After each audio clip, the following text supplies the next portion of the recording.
to introduce myself. My name is Christopher Brun. I'm the president of the Royal Academy. And you're all very welcome here today at the launch of Art360. It's a wonderful new app for artists. Just to give you a sense of, this is in the context of what we're talking about. I've just come from a lecture at the far end of the building given by Renzo Piano, and he just started talking about beauty. And absolutely, you could hear a pin drop. It's a wonderful lecture. But actually, this archive, and what it's achieved for artists, is of exactly the same significance, because the question that everybody thinks about is, who will remember me? There's nothing special about artists in that respect, except that the wager artists have with time is who will remember my work.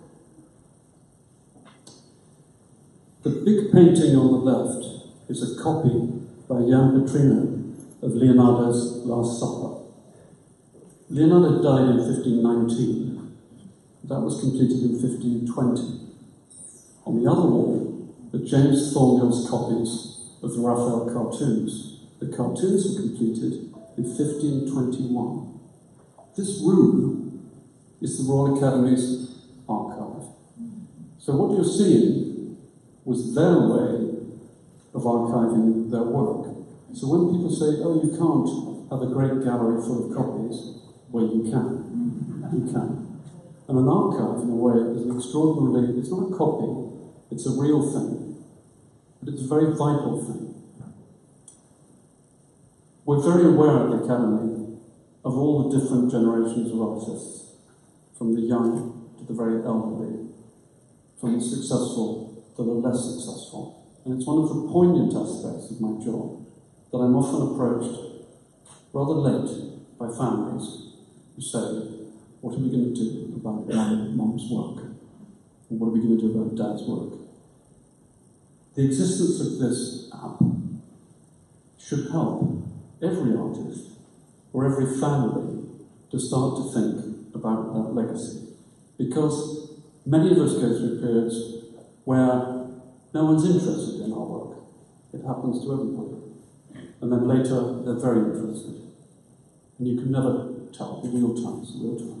But the archive is a way of making one feel that what one does not only has value, we take that for granted, but also will be remembered and recorded in the way that you want it to be, so that your voice can be remembered and your work can be remembered. So I'm enormously grateful, speaking as an artist now, to Dax and to all the people who supported me, because this goes to the heart of what we all do and the values that I'm sure we all share. That's probably enough for me today, but it's just to say how warmly we, as a group of artists and architects, and I think I'm probably able to speak for a larger group, Rose and Sonia, to say that we welcome this, we're going to use it, and we're going to tell everybody about it. So I'm delighted now to introduce Gilane Tawadros, CEO of Dax. Thank you.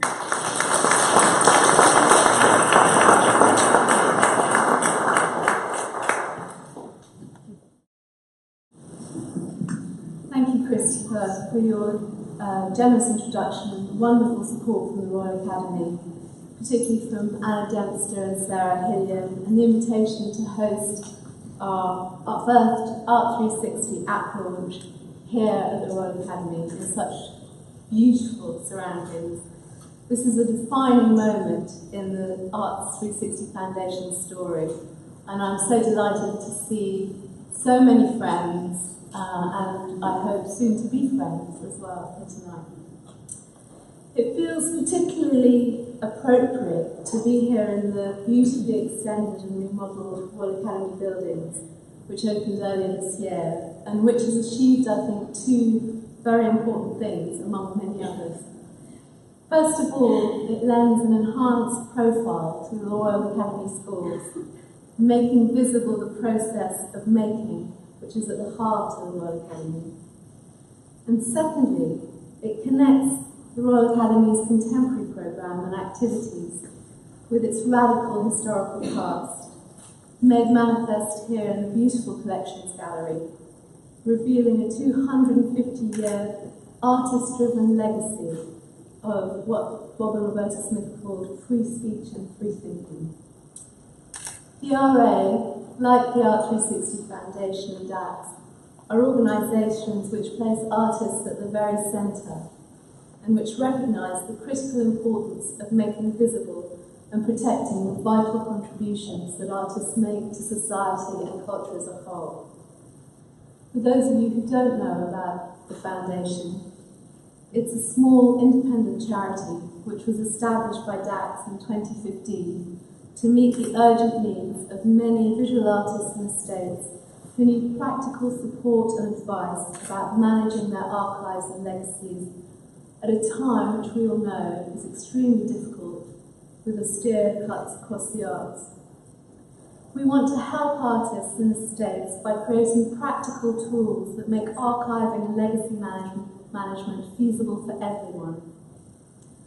Our Art360 app, which you can all download now, by the way, if you haven't already, draws on the extensive knowledge and expertise which has been accumulated through our core programme, the Art360 project, which in 2016 offered 33 artists and artists' estates tailored consultation and grants of £6,000 each to assist them to manage their archives and take control of their legacy.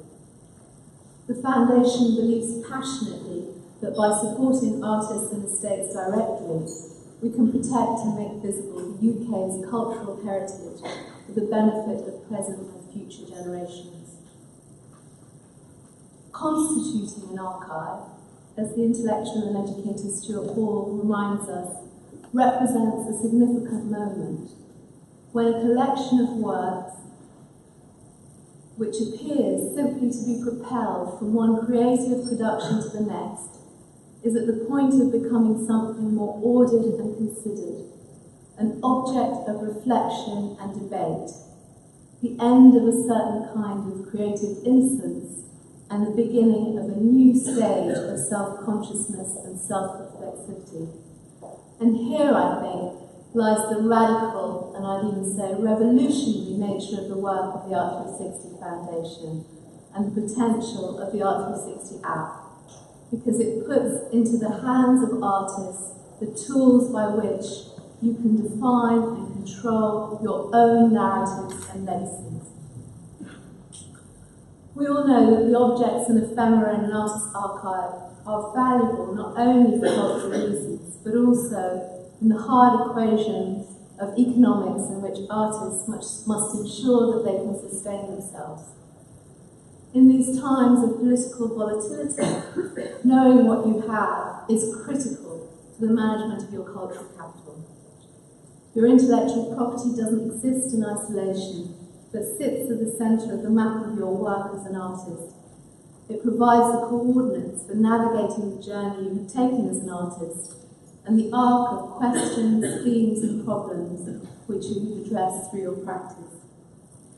With the Art360 app, we've built a digital guide which provides users with a series of fundamental principles for archiving.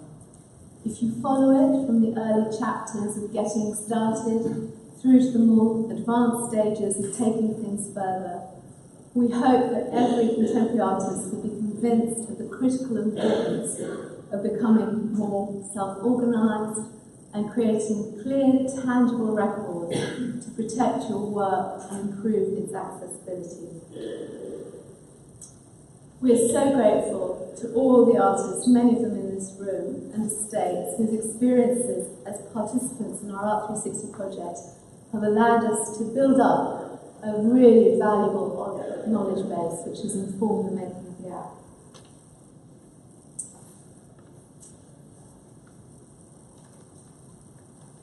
I hope you'll be as delighted as we are with the elegant design and implementation by Altin Roof of the app. And our huge thanks go to Les Cochrane and Michael Gisman for their dedication to the project. I'd like to personally congratulate Ellie Porter and Sebastian May for their heroic compilation of the content, and to all the consultants, contributors and DAX team who supported this unique collaboration. I must extend thanks to a number of partner organisations who've been so fabulously supportive of the Foundation. We're hugely grateful to the Arts Council England, whose strategic support right at the very beginning was invaluable, to the Art Fund, the Henry Moore Foundation, the Hollick Family Charitable Trust, and each of our generous patrons. And I'm really delighted to announce that Creative Scotland have confirmed that they're granting us support to launch our programme of bursaries and consultation for artist estates in Scotland with support from National Gallery Scotland. The app's free. Yes, you heard that right. It's free, and it can be used on Android and iPhones. So really, if you've got your phone with you, don't wait. There's no need to wait. You can download it in a nanosecond through the App Store or Google Play. And do share your thoughts on Twitter and Instagram.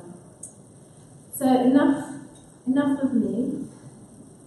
To the two really wonderful artists who are going to come up and say a few words. First to speak will be Rose English, a seminal figure in contemporary British art whose radical performance practice draws influence from circus, acrobatics, the Baroque and equestrianism.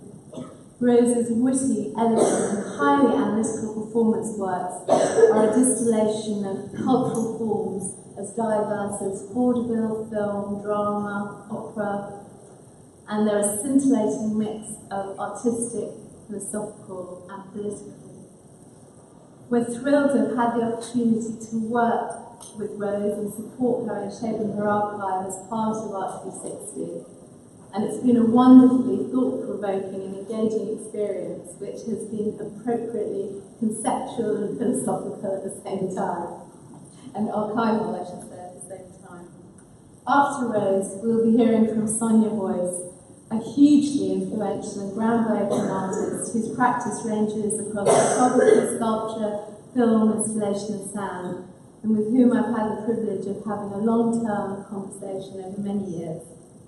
Sonia's compelling and powerful works address questions of difference and dissonance, actively disrupting our way of seeing and understanding the world. And since 2015, Sonia's been leading a really important 3-year research project called Black Artists and Modernism, which has delved into British museum collections to retrieve works by very many important Black British artists who've long been neglected and unseen. So, Rose.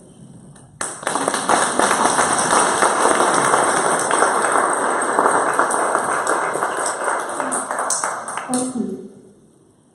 Artists whose practice is performance-based have sometimes been identified as living archives. This is complex. On the one hand, it is an acknowledgement of having produced a body of work. However, there's also an unspoken double bind in being both the artist who embodies that work and being the body that is responsible for the practical task of caring for that material archives. My performances from the 1970s onwards have always had an underlying question, and the show is an attempt at the answer. The everything of the performance is necessary to reveal, sometimes in an infinitesimal instant, as if by accident, the answer or the idea. For me, performance is thinking, and in all thinking, the thought arises in an instant. It is not held, it is not fixed. In the act of reading, the idea is transmuted. But even when written down, the experience of how that idea is received by the reader and what that understanding of the idea is remains subjective, fluid, mutable, but the text remains in its entirety. A performance, even in repertoire, is experienced differently to a written text. The experience can be multifarious. The audience or witness or participant cannot necessarily revisit the primacy of the performance again as a reader can reread a text.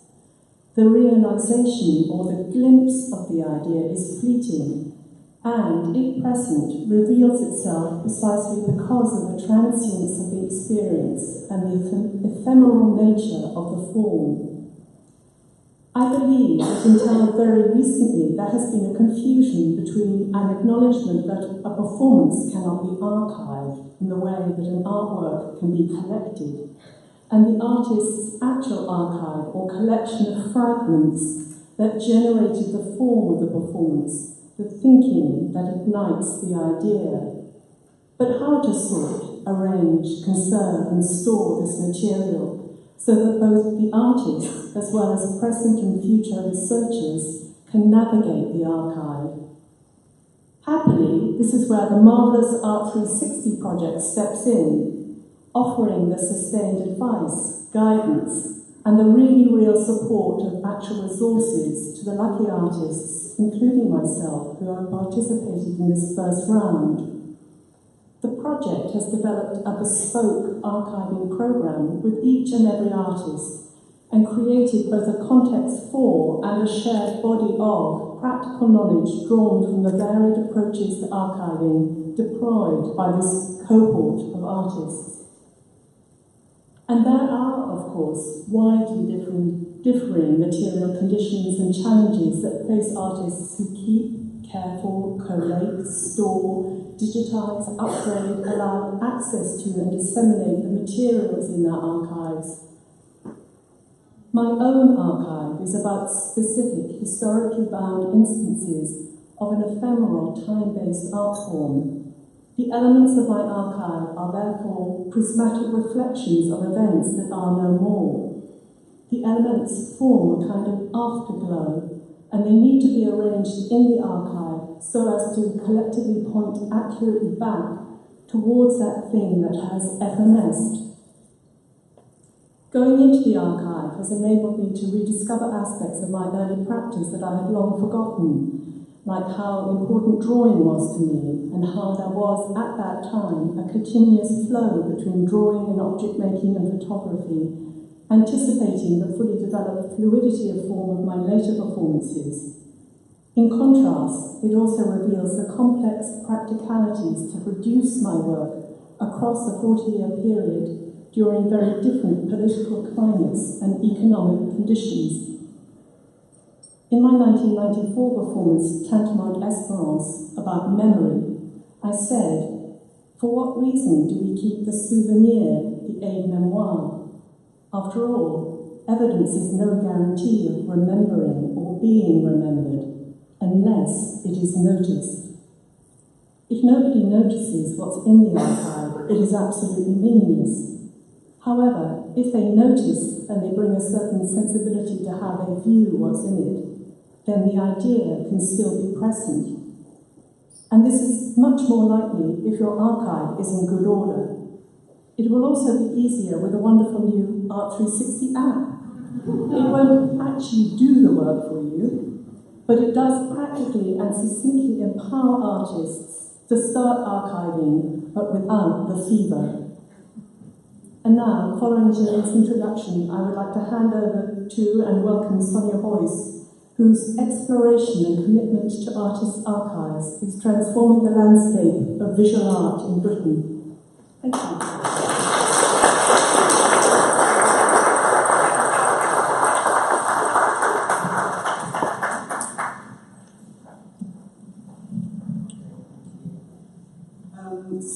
So thank you for inviting me to be part of this, and I have to say that I haven't actually experienced the app yet, which I'm hoping to do today.